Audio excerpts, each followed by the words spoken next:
बिस्मिल्लाहिर्रहमानिर्रहीम। अस्सलाम वालेकुम। आज आपके साथ में एक बिज़नेस सीक्रेट शेयर करने लगा हूँ और ये मैंने लिया है एक किताब से, और वो किताब थी मौलाना वहीदुद्दीन साहब की। यहाँ पे थोड़ा सा मैं मौलाना वहीदुद्दीन साहब के बारे में बताता चलूँ कि ये बहुत बड़े आलिम दीन थे और इनका ताल्लुक़ उलमाए देवबंद से था और एक बहुत बड़ा असासा थे देवबंद का।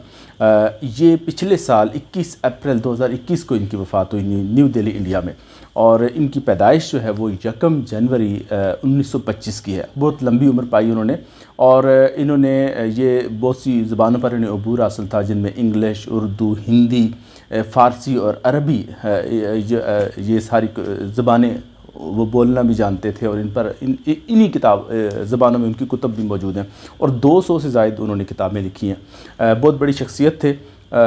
उनकी इन्हीं किताबों में से एक किताब है राज़े हयात, जो कि बड़ी मशहूर किताब है। मैंने इस किताब का मुताला आज से कोई तकरीबन 19-20 साल पहले किया था।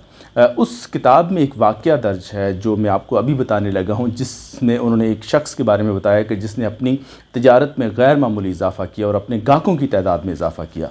उसने क्या ट्रिक इस्तेमाल की वो मैं आपको अभी बताने लगा हूँ।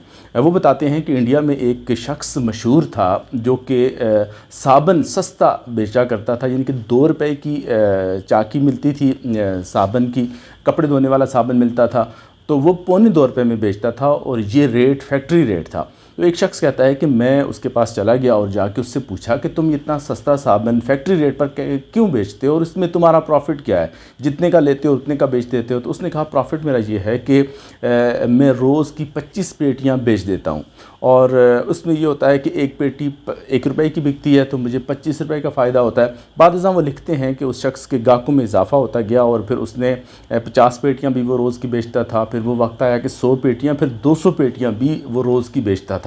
तो यानी कि अच्छा, उसने ये बात बताई कि मुझे 25 रुपए पेटियों से भी फ़ायदा हो जाता है, और फिर इसके अलावा दूसरा फ़ायदा ये होता है कि जो लोग मेरे पास साबन लेने आते हैं तो वो सिर्फ साबन ही नहीं लेते, मेरे पास जो दुकान पे जो दूसरे आइटम्स पड़े होते हैं वो यहाँ से ही ख़रीद लेते हैं, तो मेरा प्रॉफिट यहाँ से हो जाता है। फिर उसके बाद उसने ये बात बताई कि मेरे गाहकों की तादाद में रोज़ बरोज़ इजाफ़ा होता जा रहा है। तो यहाँ पर मैं आपको ये बात बताता चलूँ कि बज़ाहिर ये एक सिंपल सी ट्रिक है जिसे यूज़ करके एक शख्स ने अपने गाहकों की तादाद में, अपने प्रॉफिट में इजाफ़ा किया।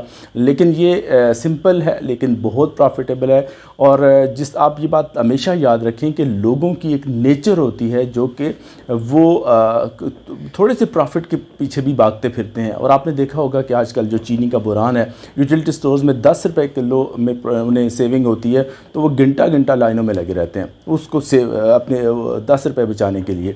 तो आप ये जहन में रखें कि जिस तरह से चीज़ें सस्ती बेचने पर गाहक आपके पास ज़्यादा आते हैं, बिल्कुल इसी तरह चीज़ें महंगी बेचने पर जो आपके बने हुए गाहक होते हैं वो भी एक एक करके आपसे टूटते जाते हैं, और फिर वो वक्त आता है कि आपका बिज़नेस फ्लॉप हो जाता है। तो आपने इससे ये सबक लेना है कि अपना प्रॉफिट थोड़ा रखना है, और चीज़ों की क्वालिटी हमेशा अच्छी चीज़ें चुन के अपने पास रखा करें, थोड़े प्रॉफिट पे बेचें ताकि लोग भी आपसे खुश रहें और आपका बिज़नेस भी ग्रो करता रहे। वीडियो अच्छी लगी तो लाइक, कमेंट और शेयर ज़रूर कर दीजिए। बहुत शुक्रिया आपका।